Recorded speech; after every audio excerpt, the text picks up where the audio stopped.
Betty. Hello friends, welcome back to Cosmopolitan Cornbread.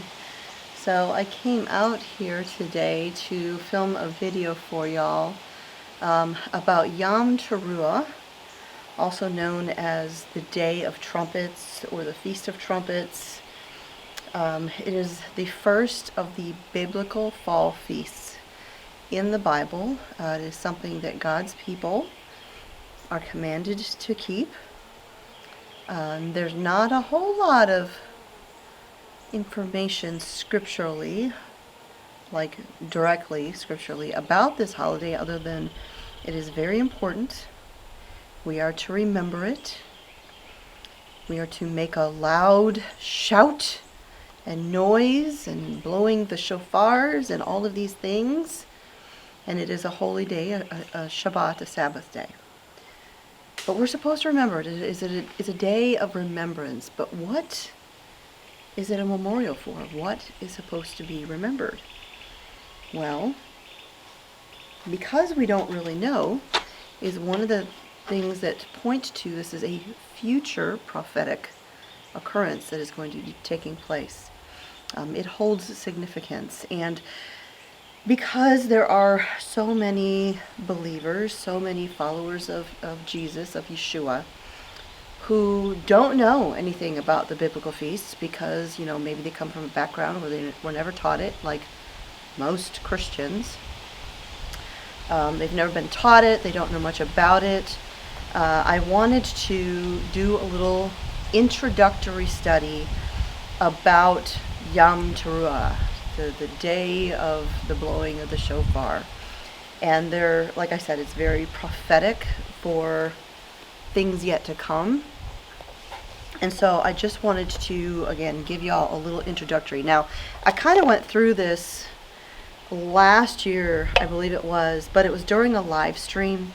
It wasn't like a dedicated video.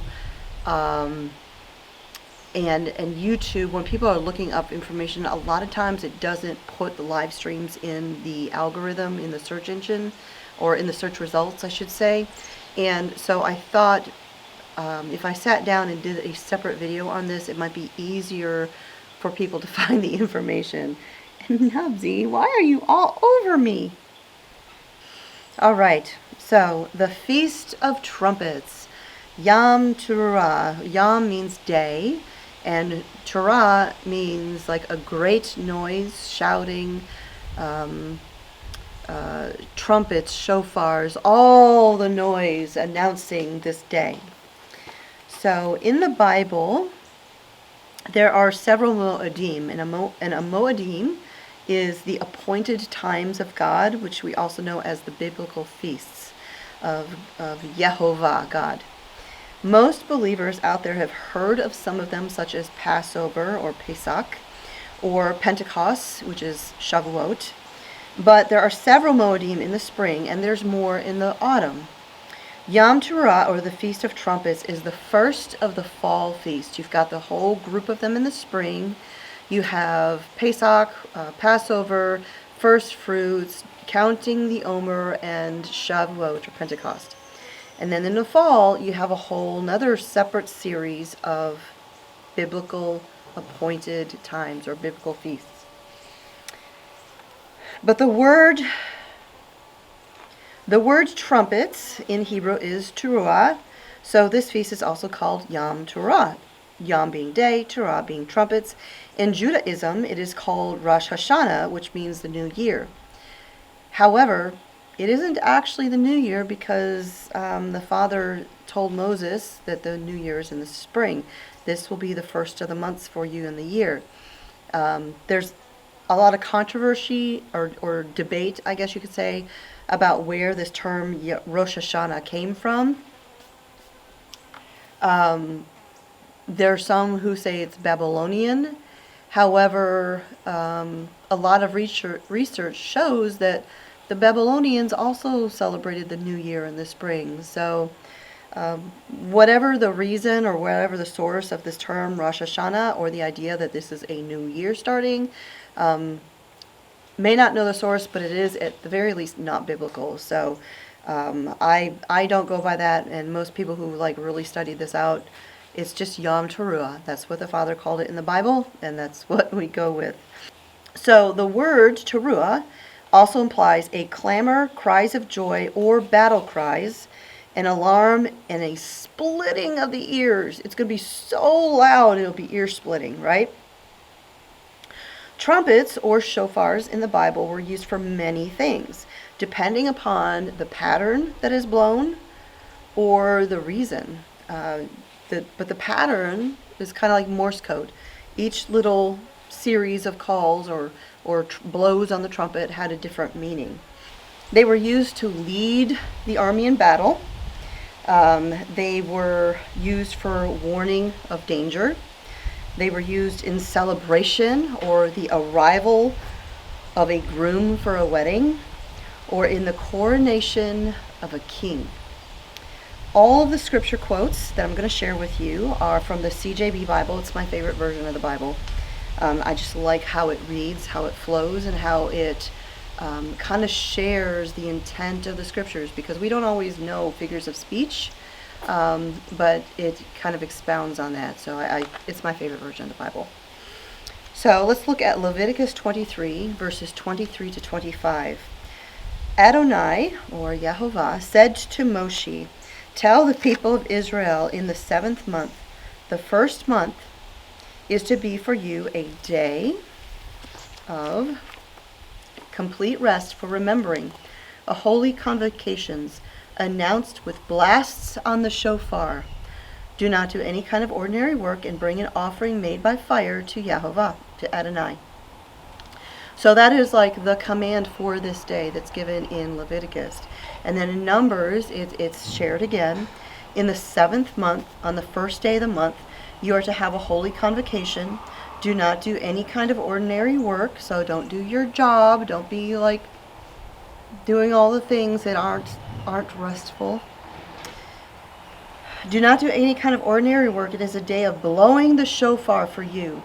Prepare a burnt offering to make a fragrant aroma for Adonai, 1 young bull, 1 ram, 7 male lambs in their first year without defect. So that, of course, is when there was the Levitical priesthood, and they had the tabernacle or the temple later on. And so that is, when the offerings would be made. But we don't do that anymore because those things don't exist.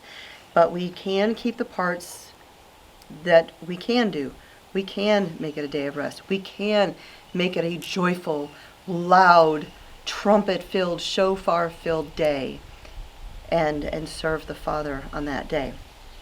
So, God's people were told to set aside the first day of the 7th month as a memorial or a remembrance to be held with teruah. And they were told to remember, but remember what? So I would offer that this is prophetic, that it was a rehearsal for a coming event. And this is a view that countless people hold. You see the spring feast, as I touched on earlier, as you see the spring feast, Passover, unleavened bread, first fruits, and weeks, which leads to Shavuot, Pentecost, were all fulfilled by Yeshua at his first coming. They all have prophetic meaning. When he was killed, when the Passover lambs were killed, cooked whole and perfect, with no flaws and no broken bones, insides and head all fully intact, on a spit or stake, while the people came and cut away strips or slices of meat.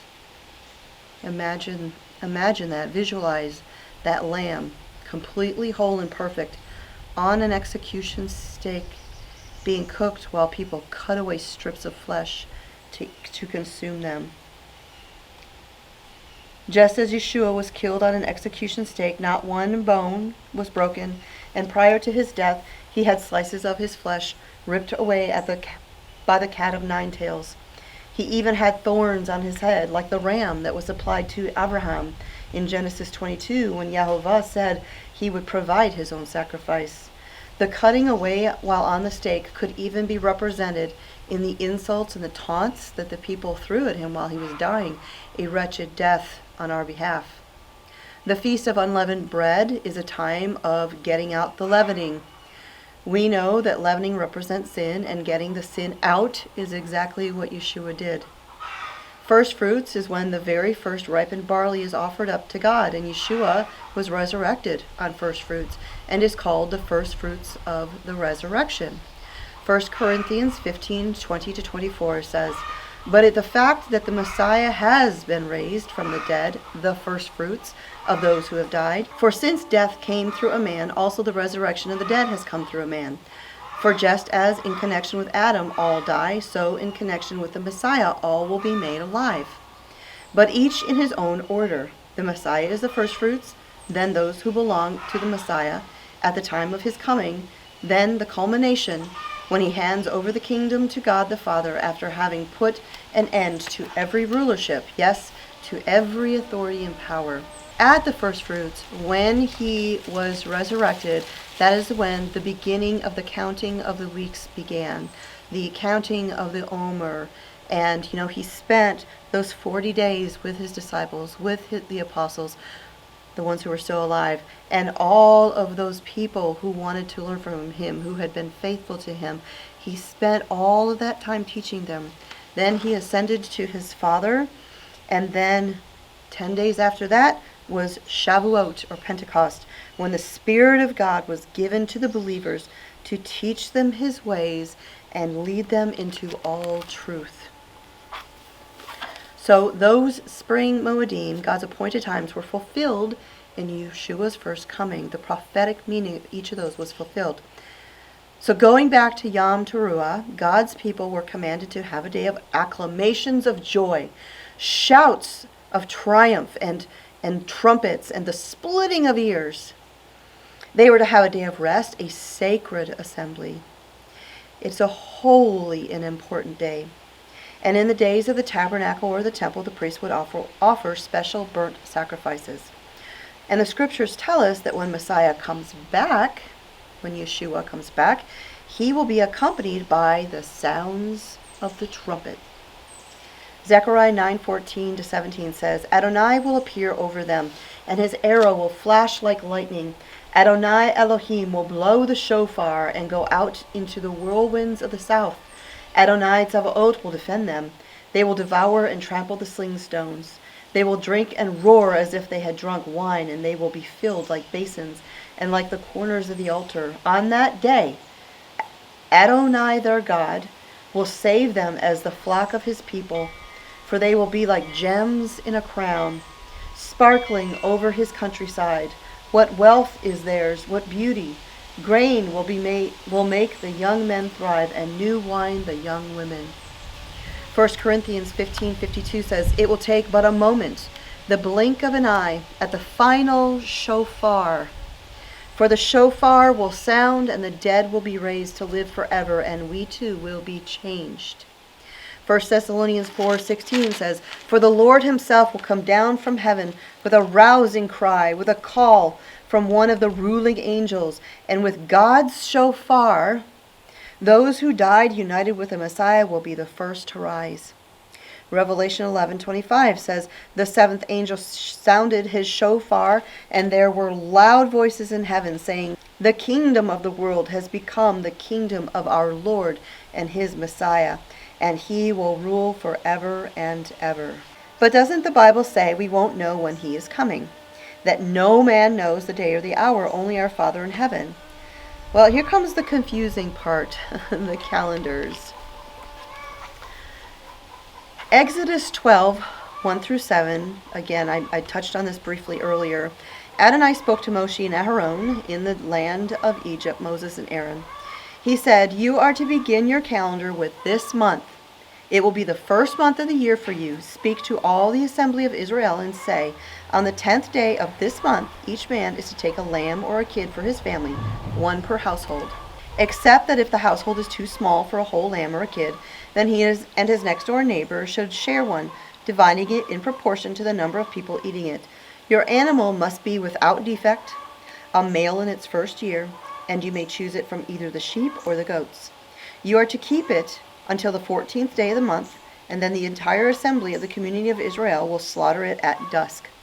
They are to take some of the blood and smear it on the two sides and the top of the door frame at the entrance of the house in which they eat it. Now, according to and Yehovah's, God's own instructions, the year was to begin in the spring, and Passover was in the first month of the year. Each month was then referred to as what month it is following after, the second month, the third month, the fourth month, etc. The days were the same way. First day, second day, the seventh was declared as a Sabbath. The names that we have for days and months didn't exist back then. They were just numbered. Many of the names for the months and days that we have today actually come from pagan cultures. In the original Roman calendar, and that chicken's going crazy out there. In the original Roman calendar, the year began in the spring, just like in the biblical instructions. March is named after Mars, the god of war, because this was the month when the active military campaigns resumed. May and June were named after goddesses, Maya and Juno. The 7th month, September, 8th month, October, 9th month, November, and 10th month, December, actually got their names from the number of the month. Sep, Oct, Nov, and Dec, or Des. Eventually, January, or Januarius, and Februarius, were added to the end of the year, giving all 12 months names. Then we have the traditions of the Julian calendar, where we see January made into the first month. Quintilius, the fifth month, is renamed to July in honor of Julius Caesar in 44 BC. And then we have Sextilis, the sixth month, renamed August in honor of Roman Emperor Augustus in 8 BC. The days of the weeks are also mostly named after pagan gods. You see this in Latin, Italian, French, Spanish, and Anglo-Saxon or Saxon languages, or rooted languages. Sunday is named for Sol, the god of the sun. Tuesday is Mars, the god of war, or the Anglo-Saxon god Tu, T-I-W. Thursday is Jupiter, or Thor. The only day of the week where you see a deviation from this pattern of pagan deity types of names is when you get to the 7th day of the week, Saturday. In both Latin and Anglo-Saxon, it's named after Saturn, the Roman god of the sun, of fun and feasting. Think about how many parties end up happening on Saturdays, right? But in French, Italian, and Spanish, it is Samedi, and I'm probably not going to pronounce these right. Samedi, Sabato, and Soboto, all derived from the Latin word Sabbath. So suffice it to say, I don't think our calendar has any biblical significance. So, September such and such, or December such and such, I don't think any of those days hold any specific meaning. They're not biblical months. They're not biblical days or anything of that nature.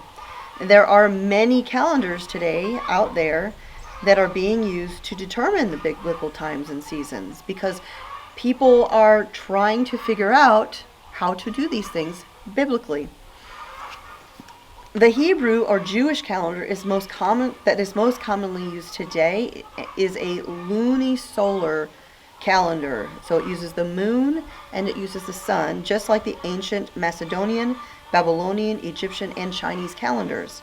It was established under Hillel II. It is a very complicated calendar system that has a 19-year cycle with 7 different leap years, and it can have 12 or 13 months of 29 or 30 days.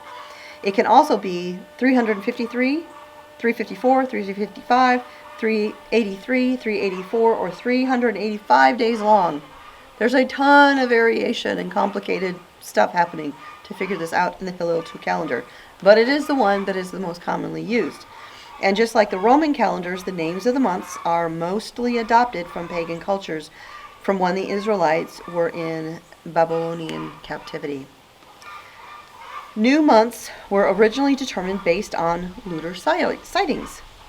Now, originally, there was no fixed calendar.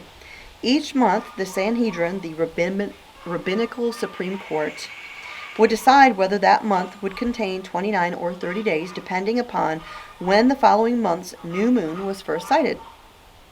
On the 30th day of every month, the Sanhedrin began accepting witnesses who claimed to have spotted the new sliver moon from the previous evening. If the witness was deemed reliable, they would proclaim that that day was the first of the month. The previous month was now retroactively determined to have been only 29 days. If there's no witnesses that came on the 30th day, then the next day, the 31st day, was automatically declared the first day of the new month, retroactively rendering the previous month a complete month of 30 days. The Genesis account says that God gave us the lights of the sky for signs and seasons. Genesis 1:14-15 says, God said, "Let there be lights in the dome of the sky to divide the day from the night, and let them be for signs, seasons, days, and years. And let them be for lights in the dome of the sky to give light to the earth." And that's how it was.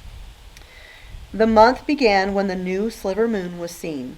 But according to the traditional Jewish calendar, the new year starts in the fall, and yet what Scripture calls the first month, as we read before in Exodus 12, it's in the spring when we celebrate Passover. And as a matter of fact, the Jewish calendar doesn't just have 2 new years, it has 4. The new year for years, the kings and festivals new year, the year for the trees, and the years for the animals. These are all new years. Kind of like we have fiscal New Year's, school year, calendar year, and things like that. In Exodus 13, 3-8, it says, Moshe said to the people, "Remember this day on which you left Egypt, the abode of slavery, because Adonai, by the strength of his hand, has brought you out of this place. Do not eat chametz, leavening. You are leaving today in the month of Aviv, when Adonai brings you into the land of the Canaanite, Hittite, Amori, Hivi, and Yevusi, which he swore to your ancestors to give you, a land flowing with milk and honey. You are to observe this ceremony in this month. For 7 days you are to eat matzah, unleavened bread, and the 7th day is to be a festival for Adonai. Matzah is to be eaten throughout the 7 days. Neither chametz nor leavening agents are to be seen with you throughout your territory. On that day you are to tell your son, it is because of what Adonai did for me when I left Egypt. The word Aviv, which is what he said that month was, means fresh ears of barley. It means ripe. But today the instructions of Yehovah, the barley having its first fresh and ready grains for first fruits, indicating the first month, and when they should celebrate Passover and all the other spring feasts, is basically ignored by most. Instead, a systemic calendar based upon the cycles of the sun and the moon are used to determine it. And that is only one of the many calendars that people are using to determine the dates of the appointed times of God. Another calendar that is growing in popularity is the Zadok calendar. It's also called the Qumran or Zadokite calendar. This calendar is based on the Dead Sea Scrolls and the several prophetic references in Ezekiel in regards to the future kingdom, such as Ezekiel 48:11, which says, "The portion set aside as holy will be for the Kohanim, who are the descendants of Zadok, that remained faithful to my commission and did not go astray when the people of Israel and the Levim, the priests, went astray," the Levites. Now, at the time that I wrote this, I said I'm just beginning to study this calendar, so I can't give too many details about it. But I do know that it is a calendar based upon the vernal equinox, so it's based on the sun. Personally, I can tell you after having spent some time studying it, I don't follow that calendar. I don't think it's accurate, but study for yourself. Though, with just a cursory look, I do have concerns about the Zadokite or Zadok calendar. It puts first fruits when Yeshua was resurrected as being long after Passover, always. Like there's never any change. But if Yeshua was resurrected on first fruits following the pattern of the fulfillment of the prophetic meaning of each of the spring feasts, it's not possible to have first fruits 12 days after Passover, not when Yeshua was crucified, buried, and 3 days, resurrected 3 days later. So then there's the Karaite or agricultural calendar. It is a calendar based upon the barley season and counted by the new moon, just like it says in the book of Exodus when Yehovah said when to begin the year. It is a calendar that I see being mocked by pretty much every expert out there, which truthfully makes it all the more intriguing to me.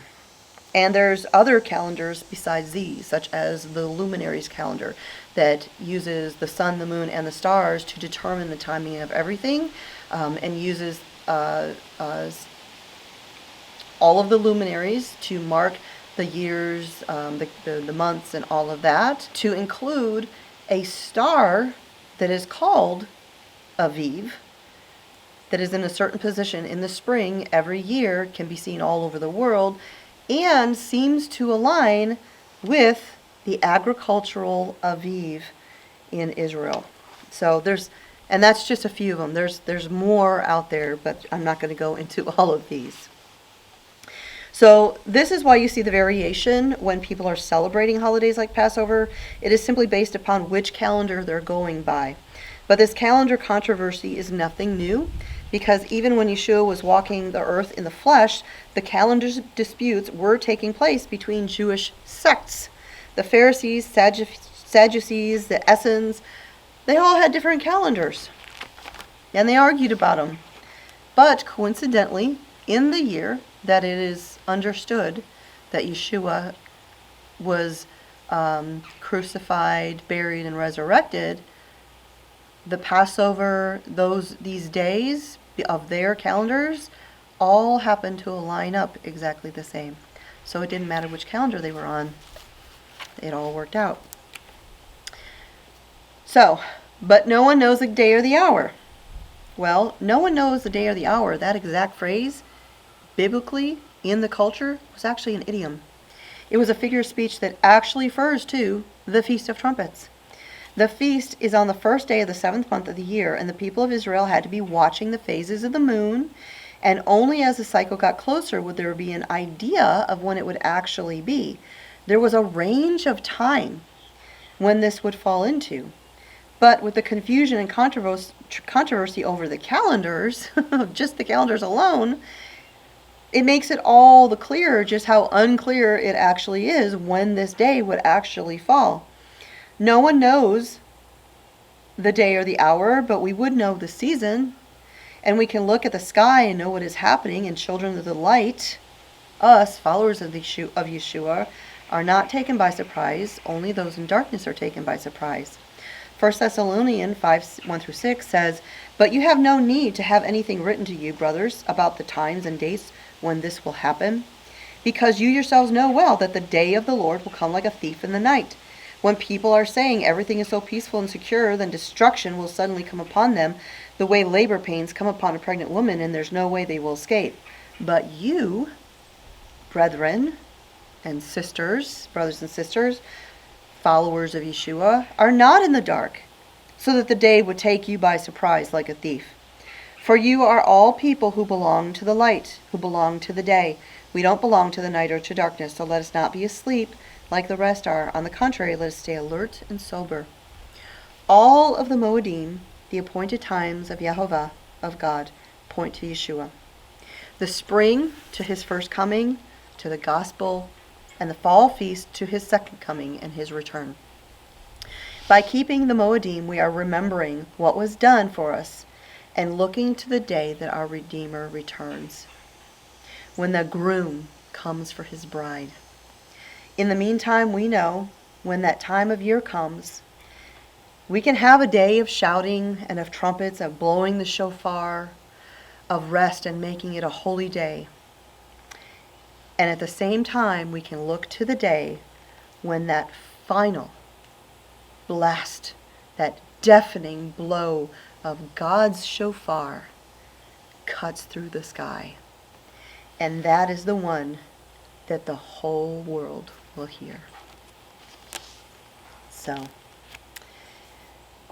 that is it. That, again, is just an introduction to Yom Teruah, the Day of Trumpets, the Day of the Shofars. And there is so much more meaning and so much more prophetic symbolism to be discovered in them. But this was just a basic introduction to that specific biblical feast, or Moedim, an appointed time of God, that he set apart for all of his people. And it does not matter what your DNA says, because even if you were Gentile, If you are a follower of Yeshua, you are adopted into the family. And you have the same Father now. And His special days are for you as well.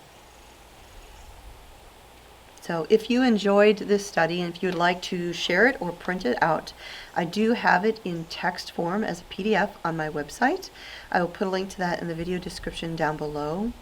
I will also be doing 2 more videos here in the very near future about the other fall feasts. Additionally, I do have some books that I really love and recommend to show you more about the meaning of these feasts. You can find those linked in the video description down below as well. And as I touched on in that study, the Day of Trumpets, the shofars were used to announce the coming of a groom, and the preparation of a wedding had come.